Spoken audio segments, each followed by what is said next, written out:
How I personally cracked J advance got in to I T Kharagpur.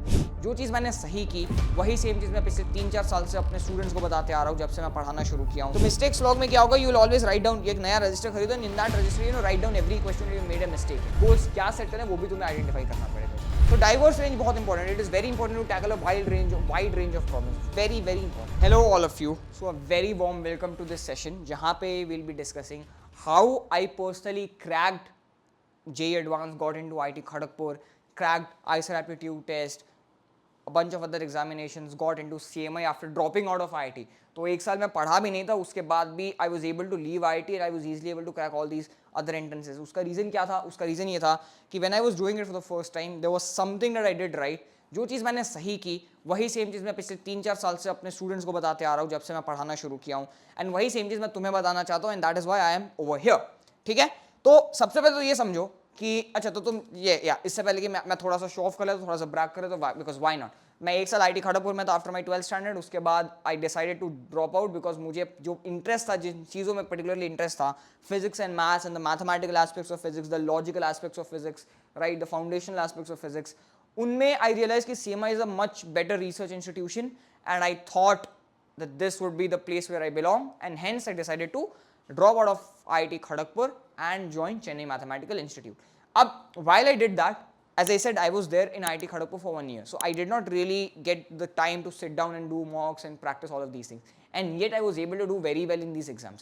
उसका reason पता है क्या? उसका रीज़न था something called as incremental improvement का फायदा। अब वो होता क्या? I will do a simple calculation for you, and this calculation is quite profound.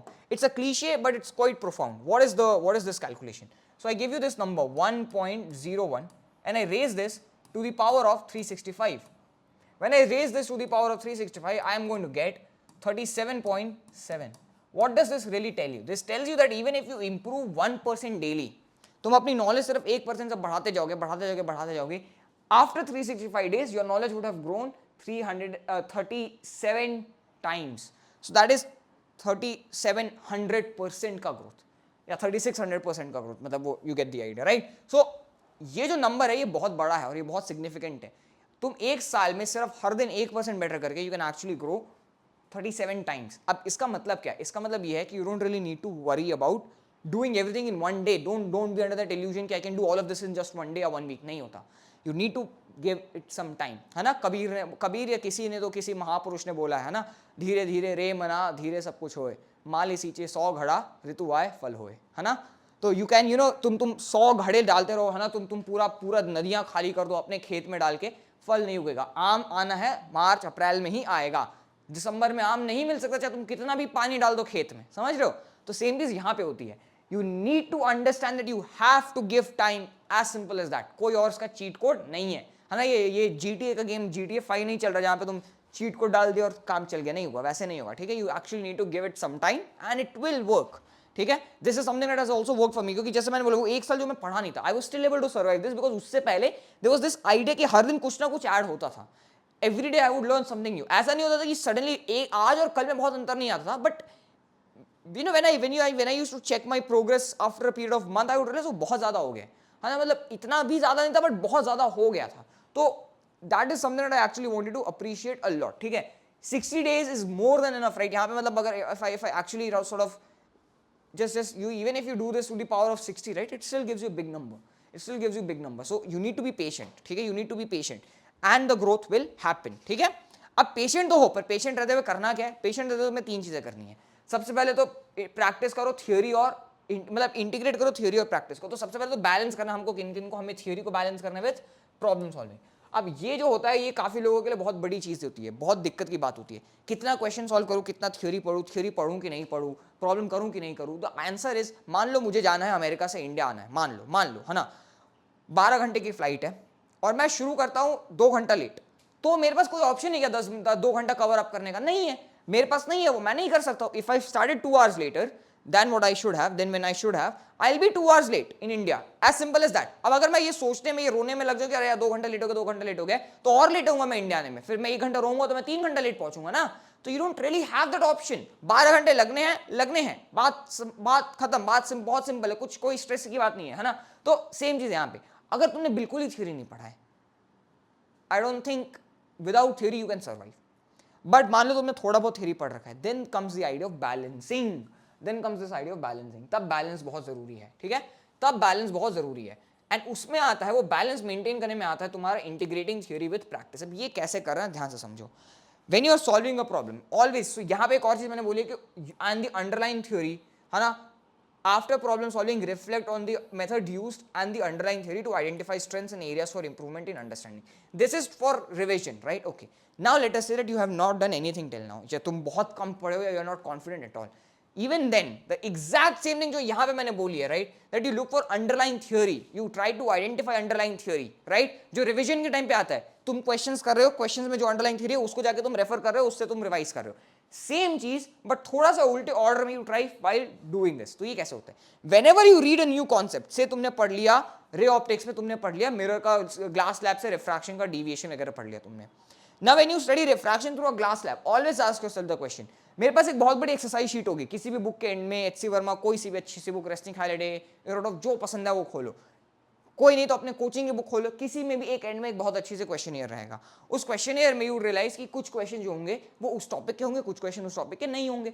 Try and identify for yourself कौन से उस टॉपिक के, कौन से उस टॉपिक के नहीं है। बस सॉल्व भी मत करो, बस आइडेंटिफाई करो, ये इस टॉपिक का, ये इस टॉपिक का, ये इस टॉपिक का। Now just doing that will tell you कि अच्छा इस कॉन्सेप्ट में ये, इस क्वेश्चन में ये लगना है, इस क्वेश्चन में ये लगना है, इस क्वेश्चन में ये लगना है, इस क्वेश्चन में ये लगना है। तो एग्जाम में जब सेम क्वेश्चन आएगा तो देन यू नो कि अच्छा ओके इस टाइप के क्वेश्चन में ये करना होता है, इस टाइप के क्वेश्चन में करना होता है, इस टाइप के क्वेश्चन में ये करना होता है, इस टाइप के क्वेश्चन में ये करना होता है। सो वहां के लिए तुम ट्रेन करो खुद को, समझ रहे हो मेरी बात। तो ये चीज जो है, ये चीज जो तुम रिवीजन के टाइम पे उल्टा करते हो, क्वेश्चन लेके तुम थ्योरी गेस करते हो, I wanted to use the theory and guess the question, इसको मैं इसमें लगाऊंगा, इसको मैं इसमें लगाऊंगा, इसको मैं इसमें लगाऊंगा, ठीक है। And do this for each and every topic that you study, trust me this is going to do wonders for you, this actually helps. And as I said like ये चीज मैं बहुत लोगों को बोलते आ रहा हूं इतने सालों से, and I have seen this actually works, so you can give it a shot and I'm confident that this is going to help you a lot, ठीक है। तो connect the theoretical concepts with practical problems to reinforce understanding and enhance retention of physics principles, ठीक है। ये बहुत जरूरी है, बहुत क्रिटिकल होगा तुम्हारे ओवरऑल सॉर्ट ऑफ चीज के लिए। अब बीच में आता है एक छोटा सा एक और चीज जो कि इसके थ्रू हो ही जाता है, right, if you are doing this follows naturally, that is that you will be exposed to diverse problems, because मैंने क्या बोला, कॉन्सेप्ट पढ़ने के बाद सारे क्वेश्चंस एक बार देख लो, don't look at like obviously lecture में तो मैं एक ही टॉपिक पे एक ही क्वेश्चन लूंगा, बट बुक में वैसा नहीं होता ना, बुक्स में क्या होता है सारे क्वेश्चंस गिवन होते हैं, तो तुम टॉपिक पढ़ो एंड तुरंत सोल्यूशन एक्सरसाइज खोलो, देखो ये इसका, ये इसका, ये इसका, ये इसका, बस अब मन करे तो सॉल्व करो, नहीं करे तो मत करो, but at least try to mark the concept जो कि उसमें यूज हो रहे हैं, that is also going to be very critical for your exam, because exam में सेम चीज करनी है, right. And you also understand this, right, हर दिन अगर आज तुम 10 क्वेश्चन करो, कल 11 ट्राई करो, परसों 12 ट्राई करो, उसके अगले दिन 13 ट्राई करो, and then continue going on like this, at the end of 30 days you will be doing 40 questions, right. And 40 questions is a good number, because exam में तुम्हें फिजिक्स के सिर्फ 15 ही करने, तो हर दिन 40 करने, एक एक नहीं करना, समझ लो। तो आज 10 किया, कल 11 किया, परसों 12 किया, इवेंचुअली आखिरी दिन तुम 40 क्वेश्चन कर पाओगे, तो उस जो स्टैमिना, तो तुम्हारी mental stamina, mental energy build होगी, that is going to be very very very important for you in the exam, because मान लो एग्जाम में थोड़ा सा पेपर डिफिकल्ट आ गया, you won't feel, you won't panic in that moment, because you already have a lot of experience dealing with a large number of problems, ठीक है। तो ये थोड़ी कुछ चीजें जो कि इसको तुम यूज कर सकते हो। Again the idea that there has to be some incremental growth, ठीक है। so diverse range बहुत important, it is very important to tackle a wide range of problems, very very important। Wild range भी कर सकते हो तो कर लो, difficult वाले भी करना है कर लो, but the range has to be wide in terms of topics, ठीक है। and that is my attempt even when I prepare the mocks and all, because I don't want you to just do the difficult ones या the very easy ones, I actually want you to be exposed to a large variety of problems, जिसमें हर concept तुम्हारे at least revise हो जाए via the mock test। That is the aim when I prepare the mock test as well, but this is very critical, but this happens when you do this, because obviously exercise में तो सारे questions होते हैं ना, तो when you finding the question that you are interested in, you'll actually go through all the problems once at least, तो ये बहुत important होता है, ठीक है। गुड, अब आगे बढ़ के देखते हैं कि इसमें तो हो गया, पर इसमें जो गलतियां होंगी अब उनके साथ क्या करना है। ऑब्वियसली 2 बार लिखा हूं मैं एक चीज, देखो ये चीज मैं 2 बार लिखा हूं, ये 2 बार लिखने का पर्पस क्या है, 2 बार लिखने का पर्पस ये है कि you don't need to keep making, देखो फिजिक्स में तुम पढ़ते ही हो एरर्स, राइट। एरर्स कितने तरीके के होते हैं, 2 तरीके के एरर्स होते हैं, systematic error and random error. अब जो सिस्टमैटिक एरर होता है और जो रैंडम एरर होता है, राइट, सिस्टमैटिक एरर क्या होता है, वो एरर जो तुम बार बार सिस्टमैटिक तरीके से करते हो, इसलिए उसको बोलते हैं systematic, it turns into a system for you. I have seen many people, they were confused between there and theirs, मतलब there and there, right, same pronunciation होती है ना, and they continue to make the same mistake for the entire life. Second standard में confuse हुए थे, तब से लेकर अब तक सेम मिलती कर रहे हैं, ये तुम्हें नहीं करनी है। You don't need to make this mistake, ठीक है, you don't need to make this mistake, you actually can improve, and I want you to improve, तो सेम चीज यहाँ पे है तुम्हारी, ठीक है. You will make some mistakes. For example I have seen many students make this error, right. इसका integral क्या लिख देते हो तुम लोग, इसका इंटीग्रल नॉट तुम लोग मतलब कुछ लोग, इसका इंटीग्रल तुम लोग लिख देते हो ये. You don't need to write this thing, this is wrong, है ना, ये गलत होता है, पूरा बकवास होता है. वो फॉर्मूला एक्चुअली में x पावर n के लिए लगता है, ये होता है रियल फॉर्मूला. तो ये गलती, ये करेक्ट होता है, राइट. तो you don't need to continue making the same errors for your entire life. You can actually work on this, अगर तुम एक बार रियलाइज कर लो तो ये मैं बोल रहा हूँ, ये सिस्टमैटिक एरर में डेवलप हो सकता है, बहुत लोगों का हो जाता है, ये नहीं करना तुमको. You don't need to make these errors, you need to actually work on these aspects, ताकि तुम सही चीजें समझ पाओ, सही चीजों पे काम कर पाओ, ठीक है. अब पॉइंट इसकी रैंडम एरर्स का तो तुम कुछ नहीं कर सकते. रैंडम एरर्स जो सिली मिस्टेक्स होती हैं, या मान लो कुछ उल्टा पुल्टा हो गया, ऑप्शन गलती मार्क करती है, वो सब तो होगा, उसकी टेंशन मत लो. उसका तरीका क्या है, prepare for 30 more marks, simple. तो अगर तुम्हें 150 का टारगेट है तुम्हारा, 200 का टारगेट है तुम्हारा, prepare for 230 marks, prepare for 180 marks, ताकि 30 नंबर कट भी गए नेगेटिव मार्किंग में तो भी तुम आके 150 पे आ जाओगे. तो always keep your aim a little higher, right. वही सेम आइडिया कि अगर तुम ग्रेविटी में ऐसे शूट करोगे तो तुम्हारा प्रोजेक्टाइल मोशन ऐसे हिट करता है, राइट. तो यहाँ पे शूट करोगे तो यहाँ हिट करोगे, बट अगर तुम यहाँ एम करोगे तो तुम यहाँ पे आगे गिरोगे, राइट. तो दैट इज द आइडिया, समझो मेरी बात. तो the point is just like this, you keep your target a little higher, and when you keep your target a little higher, तुम eventually achieve कर लोगे. तो रैंडम एरर्स के साथ क्या डील करना है, aim for a little more. So 150 है, 180 लाऊंगा, मॉक में टारगेट 150 का, तो तुम ट्राई करो 180 का, क्योंकि गलती करोगे तो भी तुम 150 पे गिरोगे. वो स्कोप, थोड़ा सा एरर का स्कोप लेके चलो, right. Keep some margin for error, ठीक है. अच्छा आ गया तो बहुत बढ़िया, but you can not avoid silly mistakes. अगर अब तक हो रही है आगे भी होंगी, right. You cannot avoid it, nobody can. So the trick is to actually aim for a little more than what you're doing right now, what you're expecting, what is your target. So target से थोड़ा ज़्यादा करो, target increase करो, work for it, ताकि silly mistake के बाद भी you'll end up at a reasonable thing. Okay? Systematic errors के लिए क्या करना है, you need to transform your errors into insight. उसके एक तरीका होता है कि keep a log, mistake log. तो मिस्टेक्स लॉग में क्या होगा, you will always write down, एक नया रजिस्टर खरीदो, in that register you know right down every question you made a mistake in. Try to write down the solution on your own, try to see if there is any other method, analyze the mistake, do this. You are smart enough to do this, right? You're very good enough to do this, and I don't want to tell you अच्छा ये गलती ऐसा analyse करते, वो मेरा point है, वो करने का कोई सेंस नहीं बनता मेरे को. I don't think it's actually going to help you in any way, but you need to do that. And then comes this last bit, which is कि you know collaborative learning. अब ये क्या होता है, collaborative learning क्या होता है, मतलब इसका क्या मतलब होता है, दोस्तों के घर जाके पढ़ाई करना, बिल्कुल नहीं. इसका मतलब ये होता है don't miss out on opportunities that are easily available to you, है ना. जो सबको मिल रहा है, you don't need to be behind the curve, ठीक है. If you can't be ahead of the curve, you don't have to be behind the curve. So if there is something that you can get for free, if there is some mock test जो कि IIT ने release किया, if there is some mock test JEE के लिए होता है, India ने release किया कुछ mock test, give them, वो सबको मिल रहा है. You know you can do that in addition to whatever you're doing. So don't miss out on those things unless and until you're actually sure कि अच्छा उसकी मुझे जरूरत नहीं है. So don't miss out on things जो कि easily accessible है ना. वो जो collaborative, वो जो सबको ही मिल रहा है, तुम उसमें पीछे मत रह जाना. Maybe it might help. तो that's the idea, right? That's the idea. You don't always need to go for the things that are actually very expensive. नहीं, कभी कभी क्या होता है, you can actually just survive with just doing the official mock test. वो भी मैंने देखा, right? तो previous year papers for example, ये सब तो चीजें सबके पास है. And I don't get this, like many students don't attempt the previous year papers. Don't make that mistake. Do attempt the previous year papers. They are important क्योंकि वो सबके पास है. तो why do you not want to do something that is easily accessible to everybody? कि at least एक equal platform तो तुम्हें मिल जाए, राइट. तो ये जो होता है ये बहुत इंपॉर्टेंट है उसके लिए, right. I am not telling you to go and like, ऐसा मैं नहीं बोला कि like go and get some बहुत बड़ा सा कोई 20 लाख का कोई कोर्स खरीद लो, कोई कोचिंग में एनरोल हो जो 1 महीने के लिए, वो सब मैं नहीं बोल रहा. 40 लाख का कोचिंग नहीं. I am not asking to sort of pay a big amount and sort of stay night and day, है ना. हैदराबाद में चले जाओ, बंद हो जाओ ताले में, वो मैं नहीं करने को बोल रहा हूँ. I am asking to just do the bare minimum जो कि मिल रहा है. प्रीवियस ईयर पेपर जो सबके पास है, कुछ यूट्यूब पे लेक्चर जो सबके पास हैं, मॉक डिस्कशन जो कि सबके पास है, वो बेसिक चीज़ें कंप्लीट कर लो. बहुत ज़्यादा काफ़ी होगा वो भी अगर तुम कर लेते हो तो, in addition to the other stuff, ठीक है. तो वो चीज़ें होती हैं. तो ये अलाउ करता है तुम्हें. And if there are Telegram channel जहाँ पे तुम्हारे को अच्छे दोस्त है, you can also discuss things with them, right. But exam के एक दिन पहले मत करना, अभी करते रहना, पूरे टाइम करते रहना. And don't try to sort of pull people down. Just have a healthy discussion and you will be good to go, ठीक है. तो ask help from people if you are not comfortable with some concept. Ask how they are dealing with it, है ना. So don't go into your shell, है ना.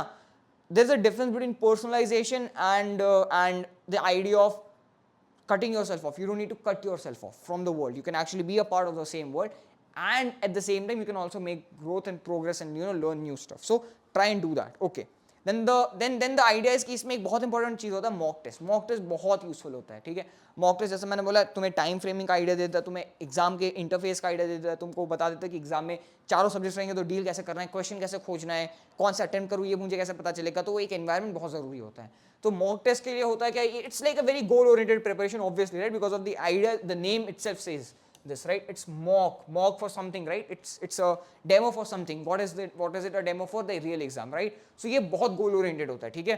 And तुम target set करोगे, इस मॉक में मुझे इतना लेके आना है, इस मॉक में मुझे इतने क्वेश्चंस अटेम्प्ट करने हैं, इस मॉक में मुझे अपने नेगेटिव मार्किंग को इससे नीचे नहीं जाने देना. Try all of these things, mock में सब ट्राई करो, so that you will know what is going to work for you in the exam, ठीक है.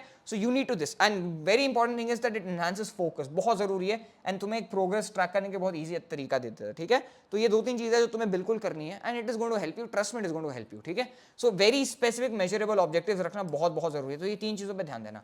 ऑब्जेक्टिव्स अपने बहुत क्लियर रखो, and you know be very sort of, बहुत ऐसे नहीं कि अच्छा करना है मुझे, अच्छा करना नहीं. Set a goal for yourself, इतने मार्क्स लेके आने हैं, इतने क्वेश्चंस करने, इस सेक्शन में इतना टाइम देना है, टाइम मैनेजमेंट करना है मुझे, चाहे मेरे भले मार्क्स समय पर मैं टाइम मैनेजमेंट करूंगा, प्रॉपर करूंगा, करूंगी, वो सब चीजों पे ध्यान दो. की proper goals, and then try and sort of work them out, try and see कि वो कितना चल रहा है कितना नहीं चल रहा है. सो ये बहुत जरूरी है. गोल ओरिएंटेड में, गोल ओरिएंटेड तो होना ऑब्वियसली, बट गोल्स क्या सेट करें वो भी तुम्हें आइडेंटिफाई करना पड़ेगा इसमें, ठीक है. So please do this. Then comes the idea of that, you know, comprehensive performance review बहुत जरूरी है ना. जैसा मैंने बोला, मिस्टेक्स एनालिसिस इजी से निकल गया, right. In depth analysis of mock test results, है ना. Categorising errors, you know, categorising errors and successes to inform targeted study strategies, ठीक है. बहुत ऑब्वियस है ये, बट ये करना थोड़ा सा ज्यादा मुश्किल है, right. These things very actually sound very obvious, but when you actually sit down to do them, you will actually realise अच्छा इतना भी ऑब्वियस नहीं था जितना लगता है ना. तो थोड़ा सा तुम्हें करना पड़ेगा, ठीक है. बट अगर तुम करते हो, take my word, you will be happy for this, right. नहीं, you will actually be happy for it. तो बेसिकली भाई 3 चीजें हैं, है ना. पहले तो तुम एग्जाम से फेमिलियर हो जाओगे, सेकंड तुम्हारा जो टारगेटेड लर्निंग अपॉर्चुनिटीज रहेगा ये तुम्हें मिलेगा, एंड द थर्ड चीज इसकी स्ट्रेटेजिक टेस्ट टेकिंग स्किल्स मिल जाएगी. अब ये भारी भरकम वर्ड जो है ना, ये भारी भरकम वर्ड्स डालने का मतलब ये है कि they should sound important to you, है ना. मैं ये बोल दूं मॉक से तुम्हें ये मिलेगा, नहीं. The point is that this should actually tell you कि ये इंपॉर्टेंट है. तभी ये नया तभी मैं ये इमेज खोजूंगा इंटरनेट में, मैं बनाने की कोशिश करूंगा, राइट. ये लाइंस बनाने की कोशिश करूंगा. तो दिस इज इंपॉर्टेंट. लाइक ऐसा नहीं कि बस हवाई बातें होती हैं. It actually make sense, it actually works, ठीक है. So I want you to actually make a note of all these things, and I want you to try them out. This is work for me, this is work for several of my students, and I am pretty confident that if you do this, this will also work for you. So I want you to try them out, and I want you to be consistent, and I hope this is going to help you big time. Another thing that is going to help you big time is the All India IIT mock test series, जो कि हमने launch किए कुछ ही time पहले. Purchase the course, you know, you can clearly see कि मैं पिछले बार भी जब मिला था तुमसे तो मैंने बोला था ये सेम चीज बोलूंगा. You know, you will get 81 chapter wise mock test, 20 all India mock test, 2 strategic tests after you've done 10 full tests, ताकि तुम्हें आइडिया लगे 11 स्ट्रॉन्ग हुआ है नहीं हुआ है, 12 स्ट्रॉन्ग हुआ है नहीं हुआ है, हो गया तो कितना स्ट्रॉन्ग है कितना कमजोर है, ताकि you can sort of come up with a strategy of how you deal, and also aids with revision and all, right. So सिर्फ 11th और सिर्फ 12th का रखने का पर्पज ये था टुवर्ड्स द एंड, ताकि तुम्हें एक आइडिया लगे मेरा स्ट्रॉन्गेस्ट टॉपिक क्या है. अगर तुम्हारे 11th में बहुत अच्छे मार्क्स है तो focus on your 11th standard का सिलेबस और little more than 12th standard, ताकि एग्जाम में भी तुम सेम चीज कंटिन्यू रख पाओ. तो उस टाइप की चीजें जो है थोड़ी बहुत वो मिल जाएगी. इन 4 क्यूमुलेटिव टेस्ट मिल जाएंगे obviously for revision every weekend for the first month. Then you will have, एक हो भी चुका है already, right. So you would have actually tried that out. एक तुम्हारे पास 4 फुल मॉक एनालिसिस सेशन मिल जाएंगे फ्री. उसके बाद तुम्हें जो भी रहेंगे, right, obviously you will get like all of this has been prepared from very good people who have done very well in these exams, right. And this is, trust me, this is going to help you, ठीक है. इसमें मेहनत जाती है, and this is how the interface is going to look like, right. So you can clearly see कि chapter wise में तुम्हें physics में 20, chemistry में 20, maths में 16, biology में 25, you know, the chapter tests are going to look like this. Syllabus clearly given होगा तुम्हें, है ना. Mole concept, atomic structure, periodic classification, chemical bonding, sets, relation, function, trigonometry, complex number, quadratic equation, cell cycle, biomolecule, principle of inheritance, ये सब चीज़ तुम्हें मिल जाएंगी. Cumulative में तुम्हें मिलेगा 1 to 5, 1 to 10, 11 to 15, 11 to 20, and then strategic में 1 to 10 मिलेगा, and then 10, 11 to 20, basically 11th and 12th standard का syllabus अलग अलग मिल जाएगा. Okay. And full mock 1, full mock 2, full mock 3, full mock 4, full mock 5, full mock 6, ठीक है. And आगे के आते ही रहेंगे. तो you get the idea. All of this at just 1510, ठीक है. And go check this out, है ना. And you might have some other gifts for you as well, है ना, जो कि तुम्हें ऑलरेडी पता ही होगा, राइट. मतलब if you perform well and if you consistent you will be rewarded for the same thing as well. So that is it from my end. I hope my story, my experience, and some things that I have actually done was helpful for you. It taught you something, and you can apply these things. I hope to see you at one of these great colleges. I hope to see you doing something really worthwhile. and I want you to be curious, and I want you to actually ask good questions, and I want you to actually practice good questions, learn new things, and perhaps do something really, really cool and great in your life. So with that, I'll sign off. I'll see you soon with one of other lectures जो कि 2 घंटे के होंगे जिसमें तुम bore होगे, but कोई बात नहीं, सच इज लाइफ. चलो, बाय बाय.